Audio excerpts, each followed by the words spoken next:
Assalamualaikum warahmatullahi wabarakatuh. Halo semuanya, perkenalkan kami dari kelompok 7 dengan saya Azwa Afida, NIM 55532300072. Dan saya Muhammad Arif Rahman dengan NIM 55532300092. Oke, kali ini kita akan membuat video pembelajaran mengenai mata kuliah Ekonomi Pertanian dengan tema faktor teknologi, inovasi dan kelembagaan sektor pertanian. Oke, mungkin segitu aja pembukaan dari kita. Mohon disimak ya, teman-teman. Baik, yang pertama di sini ada pengertian. Teknologi dalam pertanian mengacu pada penerapan pengetahuan ilmiah dan teknis untuk meningkatkan efisiensi dan produktivitas pertanian. Inovasi dalam pertanian melibatkan pengembangan dan penerapan ide, produk, atau metode baru yang bertujuan untuk meningkatkan hasil dan keberlanjutan pertanian. Yang ketiga di sini ada kelembagaan dalam sektor pertanian, mengacu pada struktur organisasi dan aturan yang mengatur interaksi dalam sektor ini. Selanjutnya di sini ada pentingnya sektor pertanian dalam ekonomi. Yang pertama ada ketahanan pangan. Sektor pertanian berperan krusial dalam menjamin ketersediaan pangan bagi populasi. Ini mencakup produksi berbagai jenis makanan, pokok, sayuran, buah-buahan, dan produk hewani. Selanjutnya ada penyerapan tenaga kerja. Pertanian adalah sektor yang padat karya, terutama di negara berkembang. Ini menyediakan lapangan kerja bagi jutaan orang di daerah pedesaan. Yang ketiga ada kontribusi terhadap PDB. Di banyak negara, terutama negara berkembang, pertanian memberikan kontribusi yang signifikan terhadap produk domestik bruto atau PDB. Yang keempat di sini ada penyedia bahan baku industri. Pertanian menyediakan bahan baku untuk berbagai industri, termasuk industri makanan dan minuman. Banyak industri non-pangan juga bergantung pada hasil pertanian, seperti industri tekstil, biofuel, dan farmasi atau tanaman obat. Yang kelima di sini ada perdagangan internasional. Ekspor komoditas pertanian dapat menjadi sumber penting devisa bagi banyak negara. Sektor pertanian yang kuat dapat meningkatkan daya saing suatu negara dalam ekonomi global. Dan yang terakhir di sini ada pembangunan desa. Pertanian yang berkembang dapat meningkatkan pendapatan dan kesejahteraan masyarakat perdesaan. Selanjutnya di sini ada tantangan yang dihadapi oleh sektor pertanian. Yang pertama ada perubahan iklim. Peningkatan frekuensi cuaca yang ekstrim seperti kekeringan, banjir, dan badai dapat merusak tanaman dan mengurangi hasil panen. Yang kedua ada perubahan pola curah hujan dan suhu, mempengaruhi musim tanam dan jenis tanaman yang dapat ditanam di suatu daerah. Selanjutnya di sini ada keterbatasan lahan.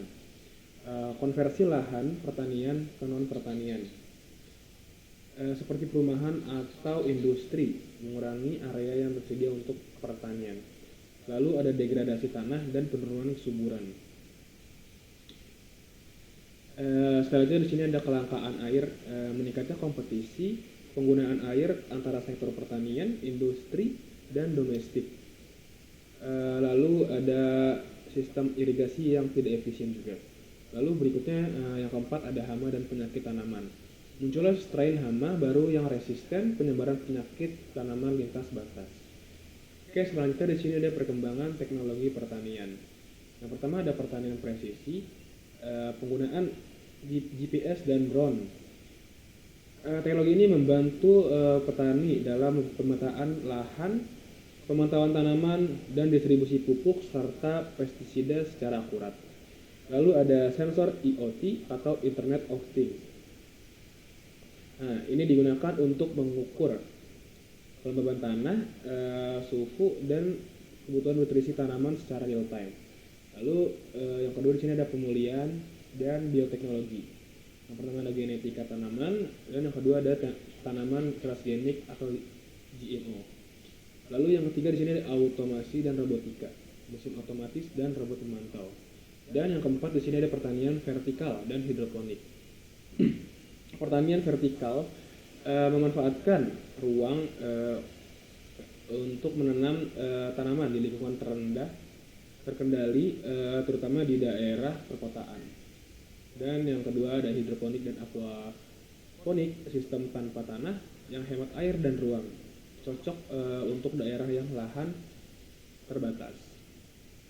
Oke, selanjutnya di sini ada peran teknologi, inovasi, dan kelembagaan dalam meningkatkan produktivitas.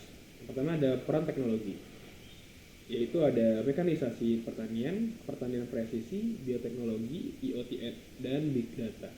Lalu di peran inovasi ada pengembangan varietas unggul, teknik budidaya yang berkelanjutan, sistem pertanian terpadu, dan inovasi pasca panen. Dan peran kelembagaan yaitu penyuluhan dan pelatihan, koperasi pertanian, lembaga penelitian dan pembangunan, serta kebijakan pemerintah. Lalu sinergi teknologi, inovasi, dan kelembagaan. Adopsi teknologi baru dapat dipercepat melalui sistem kelembagaan yang kuat seperti program penyuluhan dan kemitraan petani swasta. Lalu inovasi yang efektif seringkali muncul dari pemahaman mendalam tentang kebutuhan petani yang difasilitasi oleh lembaga-lembaga yang bekerja erat dengan komunitas pertanian. Lalu kombinasi teknologi tepat guna, inovasi yang relevan, dan dukungan kelembagaan yang kuat dapat secara signifikan meningkatkan produktivitas dan keberlanjutan sektor pertanian. Oke, mungkin berikutnya contoh keberhasilan integrasi teknologi, inovasi, dan kelembagaan. Yang pertama ada sistem intensifikasi padi atau SRI di Indonesia. Teknologi SRI ini menggunakan teknik tanam hemat air, di mana bibit padi ditanam lebih muda dan dengan jarak yang tanam yang lebih lebar. Inovasi SRI menggunakan manajemen tanah, air, dan nutrisi yang lebih efisien. Ini termasuk penggunaan kompos organik dan pengaturan air yang tepat. Lalu kelembagaan mengimplementasikan SRI melibatkan kerjasama antara pemerintah Indonesia, NGO internasional, dan kelompok tani lokal untuk penyebaran pengetahuan dan praktik. Lalu hasilnya, petani yang mengadopsi SRI telah melaporkan peningkatan hasil panen hingga 50% dan penggunaan air hingga 40%, mengurangi ketergantungan pada pupuk kimia. Lalu yang kedua ada pertanian presisi di Brasil, terus ada juga program ICOPAL di India, dan pertanian vertikal di Singapura. Ini ada dampak terhadap produktivitas dan kesejahteraan petani. Yang pertama ada peningkatan produktivitas, yaitu hasil panen yang lebih tinggi. Penggunaan varietas unggul dan praktik pertanian modern dapat meningkatkan hasil panen per hektar secara signifikan. Selanjutnya ada efisiensi penggunaan input. Teknologi seperti pertanian presisi memungkinkan penggunaan air, pupuk, dan pestisida yang lebih efisien, mengurangi biaya dan dampak lingkungan. Terus selanjutnya ada peningkatan pendapatan petani, yaitu ada pengurangan biaya produksi. Efisiensi yang lebih tinggi dalam penggunaan input dapat mengurangi biaya operasional. Terus ada akses pasar yang lebih baik, kayak platform digital dan koperasi dapat membantu petani mendapatkan harga yang lebih baik untuk produk mereka. Terus selanjutnya ada diversifikasi pendapatan. Inovasi dalam sistem pertanian terpadu memungkinkan petani untuk memiliki sumber pendapatan tambahan. Terus yang terakhir ada ketahanan terhadap perubahan iklim, yaitu adaptasi. Varietas tanaman yang tahan terhadap kekeringan dan banjir dapat membantu petani dalam menghadapi cuaca ekstrim. Selanjutnya ada penggunaan risiko. Sistem peringatan dini dan asuransi pertanian berbasis indeks cuaca dapat mengurangi risiko keuangan akibat gagal panen. Selanjutnya ada keterbatasan adopsi teknologi dan inovasi. Yang pertama ada keterbatasan finansial, yaitu biaya awal yang tinggi. Banyak teknologi pertanian modern memerlukan investasi awal yang signifikan yang sulit dijangkau oleh petani kecil dan menengah. Yang kedua ada kesulitan akses kredit. Petani itu sering menghadapi kesulitan dalam mendapatkan pinjaman dari lembaga keuangan formal karena dianggap berisiko tinggi. Selanjutnya ada kesenjangan pengetahuan dan keterampilan. Yang pertama itu ada kurangnya pemahaman. Petani mungkin tidak memenuhi sepenuhnya manfaat atau cara penggunaan teknologi baru. Yang kedua ada keterbatasan pelatihan. Kurangnya program pelatihan dan penyuluhan yang efektif dapat menghambat adopsi teknologi. Selanjutnya ada infrastruktur yang tidak memadai. Yang pertama itu ada keterbatasan akses listrik dan internet. Banyak teknologi modern memerlukan listrik stabil dan koneksi internet yang mungkin tidak tersedia di daerah terpencil atau pedesaan. Selanjutnya ada kurangnya fasilitas, itu kayak keterbatasan dan dalam fasilitas penyimpanan dan pengolahan dapat menghambat adopsi teknologi pasca panen. Yang terakhir ada faktor sosial dan budaya. Yang pertama itu ada resistensi terhadap perubahan. Petani ini mungkin enggan meninggalkan praktik tradisional yang sudah lama mereka gunakan. Terus selanjutnya ada ketergantungan. Pengalaman buruk di masa lalu atau kurangnya bukti keberhasilan dapat menyebabkan ketidakpercayaan terhadap teknologi. Selanjutnya ada penguatan kapasitas kelembagaan. Yang pertama ada peningkatan kualitas penyuluhan pertanian, yaitu pelatihan penyuluh, meningkatkan kemampuan penyuluh dalam menggunakan dan menjelaskan teknologi baru kepada petani. Yang kedua ada penguatan organisasi petani, yaitu pengembangan keterampilan kepemimpinan, melatih petani muda dalam keterampilan kepemimpinan dan organisasi. Yang ketiga ada reformasi lembaga penelitian dan pengembangan, yaitu kolaborasi peneliti petani, mengembangkan model penelitian partisipasi yang melibatkan petani dalam proses penelitian.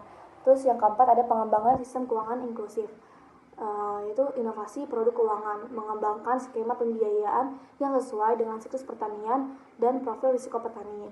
Yang kelima ada penguatan rantai nilai pertanian, itu kayak platform e-commerce, itu mengembangkan marketplace online khusus untuk produk pertanian. Dan yang terakhir itu ada peningkatan koordinasi antar lembaga, itu kayak ada sharing informasi, kayak mengembangkan sistem informasi terpadu yang dapat diakses oleh berbagai lembaga terkait. Selanjutnya itu ada peluang pengembangan di masa depan. Yang pertama itu ada pertanian pintar atau smart farming, yaitu integrasi IoT, AI, dan Big Data akan memungkinkan pemantauan real-time kondisi tanaman, tanah, dan cuaca, serta pengambilan keputusan yang lebih akurat. Terus sistem pendukung keputusan berbasis AI dapat membantu petani dalam perencanaan tanam, manajemen hama, dan prediksi hasil panen. Selanjutnya ada bioteknologi dan rekayasa genetika lanjutan, itu kayak pengembangan varietas tanaman yang lebih tahan terhadap kekeringan, banjir, dan hama akan meningkatkan ketahanan pangan dalam menghadapi perubahan iklim. Selanjutnya ada pertanian vertikal dan urban farming, itu kayak sistem pertanian vertikal yang lebih efisien energi akan memungkinkan produksi pangan di daerah perkotaan dengan lahan terbatas. Selanjutnya ada blockchain dalam rantai pasok pertanian, itu kayak teknologi blockchain dapat meningkatkan transparansi dan kemampuan pelacakan produk dari petani ke konsumen. Selanjutnya ada precision agriculture, itu kayak penggunaan drone dan satelit akan memungkinkan pemantauan lahan yang lebih detail dan real time. Selanjutnya ada circular ekonomi dalam pertanian, itu kayak pengolahan limbah pertanian menjadi energi dan pupuk akan mengurangi dampak lingkungan dan menciptakan sumber pendapatan tambahan. Yang terakhir itu ada platform digital untuk petani, itu kayak marketplace digital akan memungkinkan petani untuk menjual produk mereka langsung ke konsumen, meningkatkan margin keuntungan. Selanjutnya ada pentingnya teknologi, inovasi, dan kelembagaan.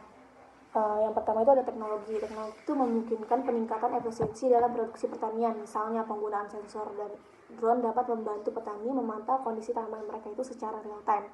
Terus yang kedua itu ada inovasi. Inovasi mendorong pengembangan solusi kreatif untuk mengatasi tantangan pertanian seperti keterbatasan lahan dan sumber daya air. Terus pengembangan varietas unggul melalui teknik pemeliharaan modern dapat menghasilkan tanaman dengan produktivitas tinggi dan tahan terhadap hama dan penyakit. Yang terakhir itu ada kelembagaan, yaitu lembaga-lembaga pertanian itu berperan penting dalam memfasilitasi adopsi teknologi dan inovasi, termasuk melalui penyuluhan dan juga pelatihan. Terus ada penyebaran pengetahuan praktik pertanian terbaik antar petani dan antar wilayah yang difasilitasi oleh kelembagaan yang kuat. Selanjutnya ada rekomendasi kebijakan dan langkah strategis. Yang pertama itu ada kebijakan teknologi, itu kayak insentif fiskal seperti potongan pajak atau subsidi untuk petani yang mengadopsi teknologi pertanian modern. Ada pengembangan infrastruktur digital di daerah pedesaan termasuk jaringan internet dan IoT. Terus ada program pelatihan teknologi yang komprehensif untuk meningkatkan literasi digital petani. Terus ada peningkatan anggaran untuk penelitian dan pengembangan teknologi pertanian di lembaga penelitian dan universitas. Yang kedua ada mendorong inovasi, yaitu menyelenggarakan kompetisi dan program penghargaan untuk inovasi di bidang pertanian, menyediakan dana hibah khusus untuk mendukung startup yang fokus pada solusi teknologi pertanian.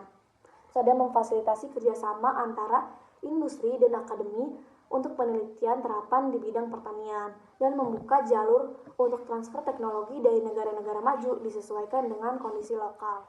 Dan yang ketiga ada penguatan kelembagaan, melakukan revisi regulasi untuk mengakomodasi dan mendukung praktik pertanian modern, memperkuat peran dan kapasitas koperasi serta asosiasi petani dalam adopsi teknologi dan akses pasar, mengembangkan lembaga keuangan mikro yang khusus melayani sektor pertanian dengan produk yang sesuai kebutuhan petani, dan mendirikan pusat inovasi pertanian di berbagai daerah sebagian hubungan untuk kolaborasi dan diseminasi teknologi.